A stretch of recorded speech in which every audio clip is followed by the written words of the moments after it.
कहानी कुर्सी की देख रहे हैं आप। एक बार फिर से आपका बहुत स्वागत है। अब बात महाराष्ट्र की हम करने जा रहे हैं। महाराष्ट्र के विधानसभा में राज्य के कृषि मंत्री माणिकराव कोकाटे का मोबाइल पर रमी गेम खेलने वाला वीडियो वायरल हो रहा है। वीडियो आपने भी देखा होगा, नहीं देखा है तो हम दिखा देते हैं। इस वीडियो के सामने आने के बाद विपक्ष ने उनसे इस्तीफे की मांग कर दी है।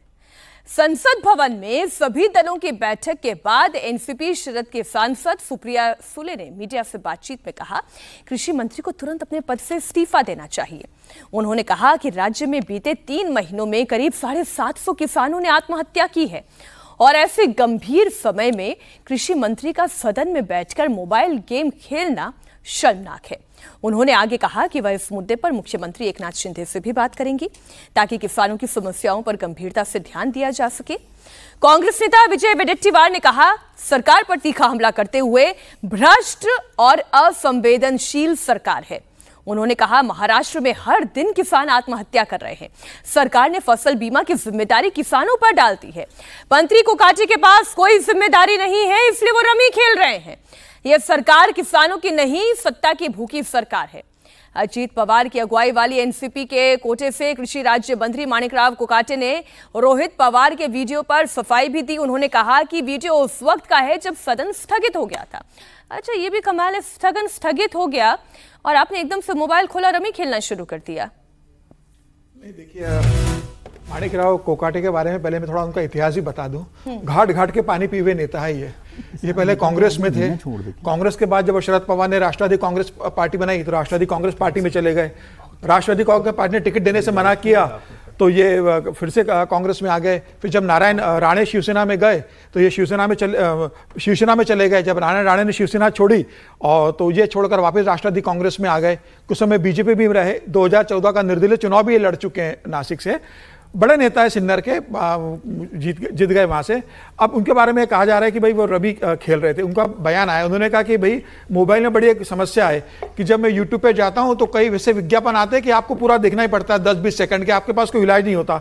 बोले मैं वो कार्रवाई देखने के लिए खोल रहा था तो उसमें वो विज्ञापन रमी का चला तो मेरे पास कोई ऑप्शन नहीं था कि मैं उसको हटा सकूं, क्योंकि 10-12 सेकंड का जो विज्ञापन आपको कंपल्सरी देखना होता है। खेल रहे हैं, नहीं खेल नहीं रहते। वो बोले मेरे हाथ में मोबाइल रखा तो वो विज्ञापन चल रहा था रमी का। लेकिन स्किप ऐड का ऑप्शन तो आता है ना। नहीं, लेकिन यूट्यूब आया है कि 10-12 सेकंड का जो था तो बोले मैं इतना टेक्निकली साउंड नहीं हूं तो वो देख रहा था मैं, मतलब वो नहीं खेल रहे, मैं खेल नहीं रहा था। बोले 12 सेकंड के बाद वो चला गया और फिर मैं अपनी कार्रवाई के अंदर आ गया। लेकिन ये पूरा मामला रिकॉर्ड किसने किया है? इस पूरे मामले को रिकॉर्ड करके रोहित पवार जो है उन्होंने इस पूरे मामले को भेजा है। लेकिन रोहित पवार वहां नहीं थे उस समय।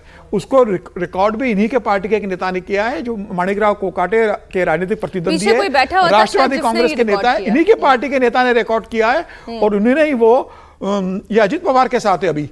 और अजीत पवार के एक विधायक ने इसको रिकॉर्ड करके रोहित पवार को भेजा था और रोहित पवार ने उसे अपलोड करके इसे सोशल मीडिया पे डाला है। तो ये पार्टी की इंटरनल पॉलिटिक्स भी कहा जाता है कि जिस विधायक ने ये रिकॉर्ड करवाया है वो विधायक मंत्री बनना चाहता था, वो मंत्री बना नहीं है, कृषि राज्य मंत्री बन गए। तो उसे लग रहा है कि ऐसी चीजें बाहर लाऊंगा तो उनका इस्तीफा होगा तो फिर मैं मंत्री बन जाऊंगा। तो ये आंतरिक पॉलिटिक्स भी है। लेकिन फिलहाल ये निश्चित रूप से एक मतलब एम्ब्रेसिंग सिचुएशन जरूर रही है। और विधानसभा का सत्र हालांकि खत्म हो गया था। देवेंद्र फडणवीस ने कहा है कि वो अजीत पवार से बात करेंगे और मंत्री से भी बात करेंगे कि भाई आप वहां पर चर्चा के लिए आते हो, कम से कम सदन के अंदर इस तरीके से ना। मुझे लगता है कि वैसे तो सारी कहानी इन्होंने खोल के रख दी है समीर जी ने, फिर भी विपक्ष ने जो आरोप लगाए हैं, जो बयान दिए हैं, वो जरा एक बार आप सुन ले। सुप्रिया सुले ने जो कहा वो भी आपके सामने रखते हैं। महाराष्ट्र में जो महाराष्ट्र के कृषि मंत्री है उनका एक वीडियो निकला है जहां हाउस जब चालू था, डिबेट चल रही थी, तो महाराष्ट्र के जो मंत्री है, कृषि मंत्री है, वो मोबाइल पे रमी खेल रहे थे। वो वीडियो अभी आया है और ये बहुत चिंता की बात है। एक तरफ हम मांग कर रहे हैं कि जो ऑनलाइन गेमिंग है उसे घर बर्बाद हो रहे और उस पर बैन आना चाहिए, ऐसी चर्चा समाज में हर तरह से आ रही है। और महाराष्ट्र के कृषि मंत्री जब असेंबली चल रही है, असेंबली में बैठ के अगर मोबाइल पे रम्मी खेलने लगे तो क्या। और आपको पता है, वो भी डेटा मेरे यहाँ आया है कि महाराष्ट्र के मंत्री का स्टेटमेंट है, मकरंद पाटिल का। उन्होंने कहा है फ्लोर ऑफ द हाउस पे कि जनवरी 25 से मार्च 25 तक 750 किसानों ने आत्महत्या की है। तो एक तरफ 3 महीनों में 750 किसानों में आत्महत्या की है और महाराष्ट्र के कृषि मंत्री ये गेम्स खेल रहे। नीचे के हाउस में क्या चल रहा है, ऊपर का हाउस अर्जन हो गया था, तो नीचे के हाउस में क्या बिजनेस चल रहा है वो देखने के लिए यूट्यूब ओपन करने के लिए मैंने मोबाइल हाथ में लिया था। किसी ने तो भी मेरे मोबाइल में गेम डाउनलोड किया होगा शायद, उसको स्किप मैं कर रहा था, उसने 10-12 सेकंड के अंदर वो रिकॉर्ड किया गया है, लेकिन उसके बाद में मेरा अपने वो जो गेम है वो मैंने स्किप किया हुआ है। वो मोबाइल आपने क्यों नहीं देखा, वो ट्यून क्यों नहीं आपने बताई, वो बताओ ना, वो जाके निकालो ना उधर से, आप विधानसभा में जाके विधान परिषद में जाके निकालो और उसमें मालूम पड़ेगा आपको कि मैंने स्किप किया है करके। ये गलत है, ये उनकी अपनी एक चाल है और वो चाल कभी कामयाब नहीं होगी। एक मंत्री रमी खेळतो आहे, दिसतो आहे तरी त्याचं समर्थन केलं जात आहे, त्याच्यावर कारवाई होत नाही। हे जर दुसऱ्या पक्षाचे कोणी असतं आणि आमचं सरकार असतं तर देवेंद्र फडणवीस मंत्रालयाच्या पायऱ्यावर ऊर बडवत बसले असते, मंत्रालयाच्या पायऱ्यावरती ऊर बडवत बसले असते।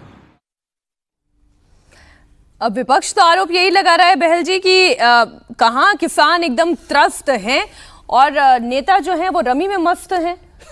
बिल्कुल सही कह रहे हैं आप। ये जरूरी नहीं है कि वो खेल रहे थे कि नहीं खेल रहे थे, लेकिन कृषि सिचुएशन इस समय महाराष्ट्र के अंदर चिंतापूर्ण तो है। अनसीजनल रेन्स की वजह से बहुत सारे फार्मर सुसाइड्स हो रहे हैं। 767 का नंबर जो महाराष्ट्र स्टेट ने अपने आप बताया है 3 महीने में, जनवरी, फरवरी, मार्च, यानी कि डेली की अगर हम एवरेज देखें तो 8 से 9, 8.5 के करीब है। 8.5 लोग रोज सुसाइड कर रहे हैं फार्मर्स। ये सिचुएशन है। दूसरी चीज है, कोकाटे जी हमेशा से कंट्रोवर्सीज में रहे हैं, जैसे समीर जी कह रहे थे, तो वो कंट्रोवर्सीज क्या थी? अप्रैल के अंदर इन्होंने एक सभा में जहां बातचीत चल रही थी और कुछ फार्मर्स ने इनसे पूछा कि अगर हम ऋण समय पे वापस कर रहे हैं तो क्या उसको आप माफ कर देंगे, लोन वेवर कर देंगे? तो उन्होंने बड़े इंटरेस्टिंग जवाब दिया था। उन्होंने कहा था कि वैसे भी जो फार्मर लोन लेते हैं 10 से 15 साल तक वापस नहीं करते और उसका इस्तेमाल किया जाता है वेडिंग और एंगेजमेंट्स में। और दूसरी चीज जो उससे भी ज्यादा इनसेंसिटिव थी, वो उन्होंने बोली कि भिखारी भी 1 रुपए का भीख लेने से मना कर देता है और हम तो 1 रुपए में इंश्योरेंस देते हैं फार्मर्स को। तो कहीं ना कहीं ये बहुत ज्यादा हर्ट हुआ था। बाद में उन्होंने माफी जरूर मांगी, लेकिन उनका जो अपना इनसेंसिटिवनेस है वो दिख रहा था। तो अब वो खेल रहे थे, नहीं खेल रहे थे, और वो कहां पे बैठे हुए थे, ये भी एक प्रश्न उस पर उठता है। तीसरी चीज जो आती है इसके अंदर, आपने देखा एक मुक्काबाज एमएलए था महाराष्ट्र का जिसने कैंटीन वर्कर को मार दिया। आपने देखा कि असेंबली के अंदर अभी 2 दिन पहले कितना हंगामा हुआ, मारपीट भी हुई, पुलिस ले गई, पर हमेशा एक साइड के ही लोगों को लेके जाती है। छावा संगठन का भी अगर आप देखें, जहां पे ये बातचीत, जब इसकी डिस्कशन हो रही थी, उसके बाद वहां पे भी मारपीट हुई और वहां पे कौन पिटे ये आप सबको पता ही है कौन। तो मेरा एक ही चीज कहना है, all is not well in Maharashtra और एंड स्पेशली इन एग्रीकल्चर। लेकिन ये जो अंदर की पॉलिटिक्स बताई अभी समीर जी ने कि विजय जी कुछ अंदर के ही हैं जो चाहते हैं कि इनकी इमेज खराब हो, इनकी पोजीशन खराब हो तो उनकी पोजीशन बेहतर हो जाए। ज़्यादातर बार ऐसा होता है, और समीर जी जो बात कर रहे हैं वो अंदर की बात है, तो वो उसमें कोई गलत बात नहीं हो सकती। लेकिन जो समीर जी ने बताया उससे ये समझ में आता है कि कोकाटे साहब को कार्ड शफल करना अच्छा आता है। अब वो फोन पे रमी खेल रहे हैं ना खेल रहे हैं, लेकिन कार्ड अच्छे शफल कर लेते हैं, शफल अच्छे से करते हैं, ये उनको समझ में आता है, इसलिए रमी जानते हैं कि नहीं जानते। विजय जी 10 लाइनों को 1 लाइन में समेट के जवाब देना बहुत खूब जानते हैं। हर्षवर्धन जी, इस पर आपकी कोई टिप्पणी? नहीं, मुझे लगता है कि बेवजह, मतलब ये इतनी चर्चा का विषय ही नहीं। जब हम किसी विषय पर बात करते हैं, जब कर्नाटक में वहाँ हॉर्न देख रहे थे विधायकगण, वो चर्चा का विषय था। जब कोई मीटिंग के दौरान, किसी महत्वपूर्ण मीटिंग के समय कोई नीति आयोग की बैठक में हो जाए या अधिकारियों की समीक्षा बैठक चल रही हो, या भूपेश बघेल जब कर रहे थे तो हमने उसकी चर्चा की थी, वो चिंता की बात है।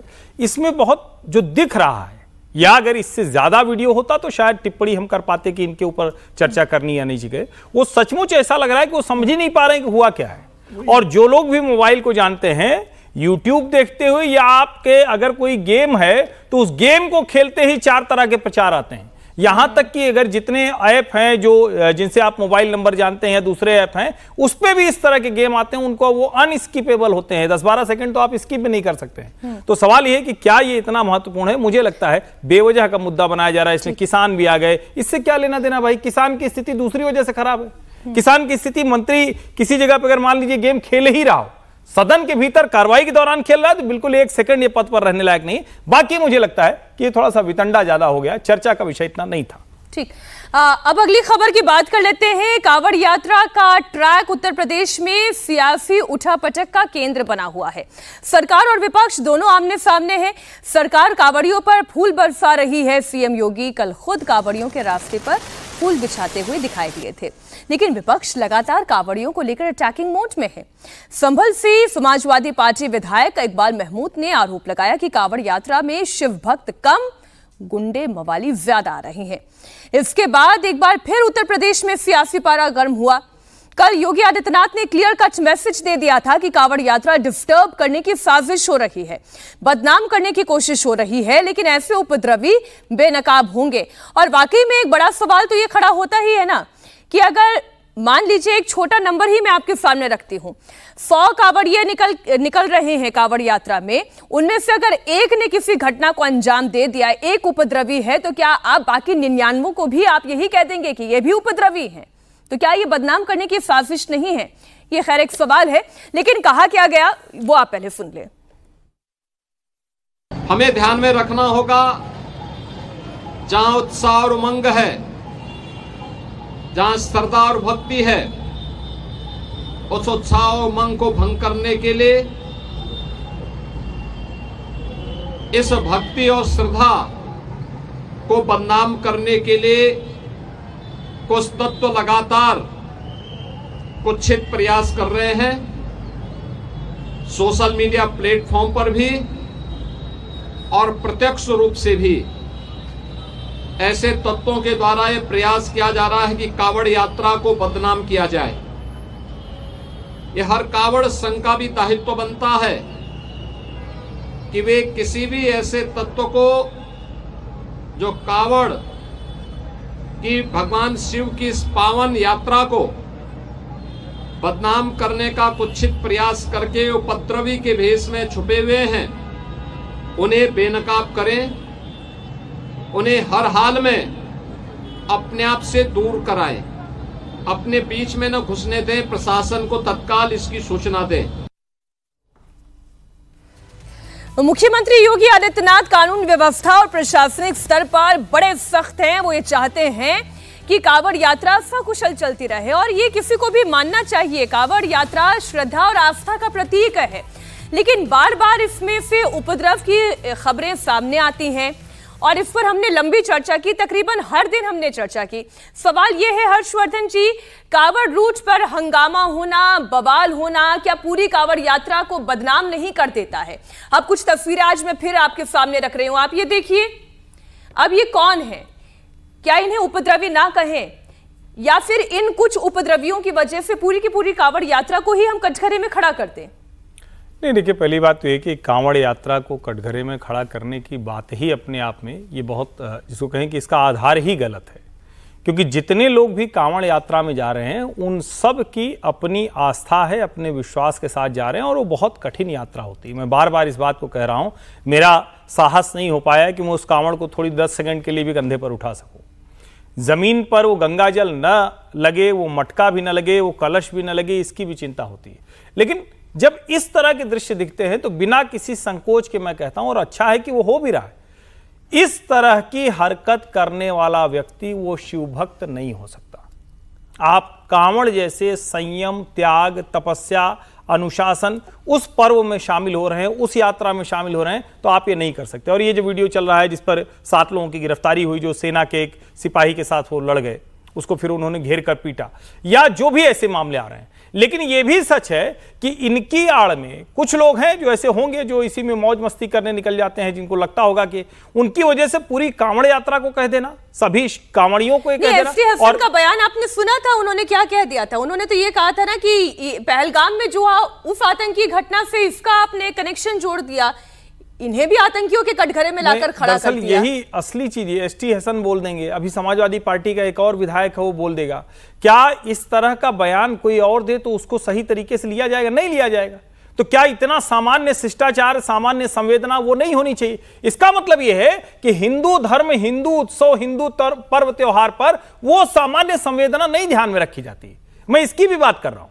और वो कहां से शुरू होता है कि कोई नाम बदलकर ढाबा है, कोई नाम बदलकर कुछ और कर रहा है।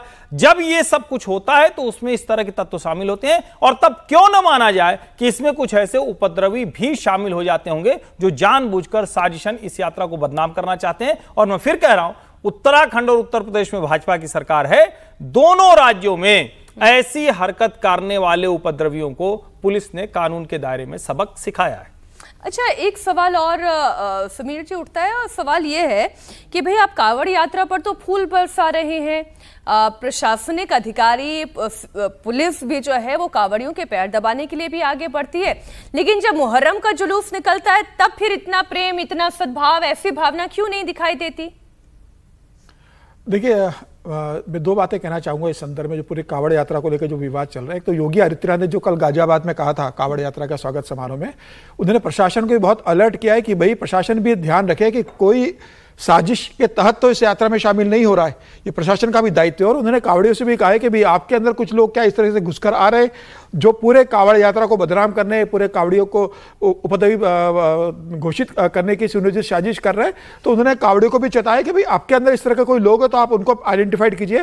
प्रशासन जी भी कहा है कि आप भी ये पूरा मामले को ध्यान रखें, कानून अपने हाथ में बिल्कुल। और ये भी कहा कि भाई आपको कोई शिकायत है तो प्रशासन वहां मदद करने के लिए, कानून लेने का अधिकार किसी को भी नहीं है। लेकिन इस तरीके से जो लोग करते हैं, मैं उन्हें अधर्मी मानता हूं। उनका धर्म से कोई लेना देना नहीं है। वो चाहे कांवड़ियों के भेष में घुसा हुआ कोई उपद्रवी तत्व हो या वाकई में कांवड़ यात्रा करने वाले लोग हो, वो अधर्मी है। उनका धर्म से कोई लेना देना नहीं है। आप इस तरीके से एक सेना के जवान को आप मारोगे, एक पिता अपनी बेटी को स्कूल छोड़ने जा रहा है, उसकी स्कूटी टकरा जाएगी तो आप उसको मारपीट करोगे। अगर हम ये कह रहे हैं साजिश भी है, सर ये बताइए, अगर ये साजिश भी है तो इस साजिश को अंजाम देकर फायदा किसको हो सकता है? कौन पॉलिटिकल गेन ले रहा है? ये सबको पता है ना कि हिंदू धर्म के या हिंदू संस्कृति के जो आयोजन है उसको बदनाम करने के पीछे किसका उपदेश पूरा होने वाला है? जब यह कहा जाता है कि भाई किस समय जब हिंदू धर्म की झांकियां निकलती है कौन सा तत्व पथराव करता है, और अब यह बताकर कहा जा रहा है कि भाई देखा उस समय पथराव का हम पे आरोप लगता है, अब आप ही क्या लोग उपद्रव मरा के लोगों को मारपीट कर रहे हैं। तो उस दोनों मामलों को, चाहे वो मुहर्रम का मामला हो चाहे कांवड़े का मामला हो, एक वर्ग है जो सोशल मीडिया पे इसे बराबर खड़ा करना चाहता है और हिंदू धर्म के ऊपर एक बड़ी मतलब जिसे कहते हैं एक आरोप लगाना चाह रहा है कि इस तरह के लोग यात्रा में शामिल हैं। कल एक और बयान सामने आया था केशव प्रसाद मौर्य का। केशव प्रसाद मौर्य ने क्या कहा कि ये तो कांवड़ यात्रा में कुछ सपाई हैं जो ये सब कर रहे हैं, समाजवादी पार्टी के कुछ लोग हैं जो अंदर घुस के ये उपद्रव कर रहे हैं। आप सहमत हैं इस तरीके के बयान से भी? नहीं, राजनेताओं के बयानों में कोई ऐसा बात नहीं, वो सपाई कह दें, कुछ भी कह दें, आपकी सरकार है, आप उसको देख सकते हो। और यदि ऐसा होता कि साजिश करता होते तो ये सरकार तो कानून व्यवस्था में बहुत मजबूत है, उनको निकाल ही लेती कि किसने साजिश की, उनको आइडेंटिफाई कर लेते। जिन लोगों ने पीटा है उनके तो आप पोस्टर छपवा देते, ठीक है। लेकिन मैं दूसरी बात कह रहा हूँ कि ये मैं इससे सहमत हूँ कि ये कांवड़ यात्रा में जो लोग जा रहे हैं उससे पूरी कांवड़ यात्रा को बदनाम करना या उस पर सवाल खड़े करना ठीक नहीं है। जनरलाइज करना, जनरलाइज नहीं करना चाहिए, है ना। लेकिन जनरलाइज तो कांवड़ यात्रा को तो नहीं करना चाहिए। लेकिन एक ताजिया टकरा जाए तो कहते हैं कि ये तो लातों के भूत हैं, वो जनरलाइज नहीं हो रहा क्या हर्षवर्धन जी? फिर ये भी जनरलाइज करना नहीं हुआ? कहीं योगी आदित्यनाथ ने सभी मुसलमानों के लिए नहीं कहा। ये कहा उन्होंने, बिल्कुल कहा है कि ये लातों के भूत हैं, मानेंगे नहीं बातों से। इसके लिए कह रहे हैं वो, चार लोगों के लिए कह रहे हैं। जो ताजिया उस तरह से जो जनरलाइज करना है, इस पर मैं किसी भी उसके ऊपर अगर जा रहे हैं और जो वहां उपद्रव, मुख्यमंत्री इस तरह की बात कर रहे हैं। लेकिन इसमें कहां से सारे मुसलमान कहां से आ गए? क्या उस बयान में कहीं उन्होंने कहा है कि सारे मुसलमान? हाँ, बिल्कुल। इसका मतलब है जब वो कह रहे हैं कि जनरलाइज कर रहे हैं कि ये लातों के भूत है, बातों से नहीं। की बात तो नहीं, सारे मुसलमान क्या बोलना है क्या उसमें? वो भी तो उपद्रवी है। जब सारे कांवड़ियों में से कुछ कांवड़िए निकल के उपद्रव मचाने लगते हैं तो वो भी उपद्रवी है। बिल्कुल ठीक बात है, मैं भी यही कह रहा हूँ। लेकिन दोनों को जनरलाइज कर रहे हो ना आप। मैं तो कांवड़ियों की जो उपद्रव कर रहे हैं उसको भी जनरलाइज नहीं कर रहा। अच्छा, ठीक है। लेकिन यदि मुख्यमंत्री ये बोलेंगे कि इनको तो मैंने कहा है कि लातों के भूत है, बातों से नहीं मानेंगे, उन चार लोगों के लिए क्या, उनको तो पकड़ ही लिया था आपने।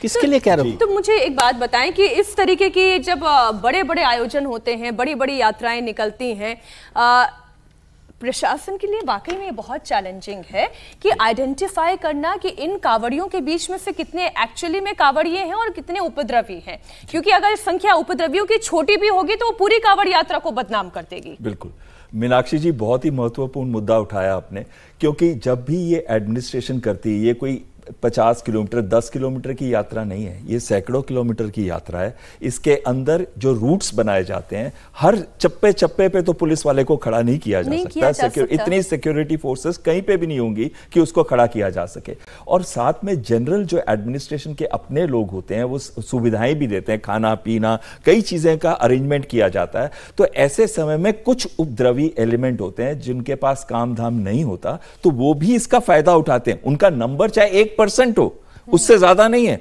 लेकिन वो भी मोटरसाइकिल में या दूसरे तरीके से इनके साथ मिल जाते हैं, हल्ला मचाते हुए जाते हैं, लाउड म्यूजिक करते हैं और इन जगहों पे जाके खाते पीते हैं और कुछ और चीजों का भी सेवन करते हैं जो कि इस चैनल पे ओपनली हम नहीं कह सकते। लेकिन साथ में वो लोग हैं जो कावड़ को बदनाम करते हैं, क्योंकि ये तो आस्था का है, ये एक रिलीजियस इशू है जिसको बहुत ही संवेदनशीलता की तरह से ट्रीट करना चाहिए। लेकिन मैं एक बहुत इंपॉर्टेंट चीज यहां कहना चाहता हूं मीनाक्षी जी, और वो इंपॉर्टेंट चीज ये है कि इसका फायदा कहीं पाकिस्तान ना उठाए। पाकिस्तान कहीं, यस, क्योंकि वो ऐसा ना करे कि मटन के पीसेस फिकवा दिए कहीं पे या फिर कुछ ऐसी साजिश करे। वो तो उधर तो बातचीत चल रही है ना इस समय कि भारत के अंदर कुछ करना है, कुछ करना है। उनके आतंकी संगठन यही तो बोल रहे हैं कि भारत के अंदर सबको एक लेसन सिखाना है। तो कई ऐसी बड़ी यात्राएं जहां पे बहुत सारी भीड़ चल रही है, टारगेट तो हो ही सकती है, टारगेट तो कुछ भी हो सकती है, और इस वजह से भी प्रशासन को बहुत ही अलर्ट रहना पड़ेगा, खासकर इस समय में जबकि इस कावड़ यात्रा के ऊपर इतनी अहमियत दी जा रही है। बिल्कुल बिल्कुल ठीक बात है। हर्षवर्धन जी, ये जो तस्वीरें हैं वो वाकई में परेशान जरूर करती हैं, लेकिन एक तस्वीर वो भी है जिसमें मैंने देखा कि कावड़ लेकर नंगे पांव पैदल चले जा रहे हैं शिव भक्त, इतने किलोमीटर की यात्रा करते हैं। कल ही की एक तस्वीर देखी, नौजवान बमुश्किल 20-22 साल का लड़का होगा, इतना भारी उसने कावड़ उठा रखा था, माथे से पसीना टपाटप टपक रहा था और पांव में जूते तक नहीं थे, वो चला जा रहा था। देखिए, मैं तो जितने कांवड़ियों को मैं अब तक देखता रहा हूँ, और विशेष करके जब मैं कुछ समय देहरादून रहा और उसके बाद से मैंने ज़्यादा देखा, मुझे तो लगभग मतलब 99.99 कहाँ तक जाके रुकेगा, वहाँ तक कांवड़िए सिर्फ और सिर्फ अपनी एक उनकी लगन होती है, गंगा जल लेना, अपने आराध्य शिव को शिव मंदिर में जाकर शिवलिंग पर जाकर चढ़ा देना। उनको दाएं बाएं किसी चीज़ से मतलब ही नहीं होता है। रास्ते में कहीं वो चटाई बिछाई, लेट गए, कहीं थोड़ी देर के लिए कुछ खाना पीना है तो वो खा पी लिया। जो मटका भी रखते हैं तो नीचे स्टैंड भी उसके साथ लगा होता है, उसका भी भार होता है। 10-10, 20-20 के समूह में चलते हैं, कई तो अकेले ही निकल पड़ते हैं, कई परिवार के साथ निकलते हैं, कई लोग ऐसे होते हैं कि आगे आगे ट्रैक्टर चल रहा है, कहीं ज्यादा मुश्किल हो गई तो कांवड़ बदल बदल कर चलती है। तरीका कोई भी हो, लेकिन सब अपनी आस्था के साथ जा रहे होते हैं।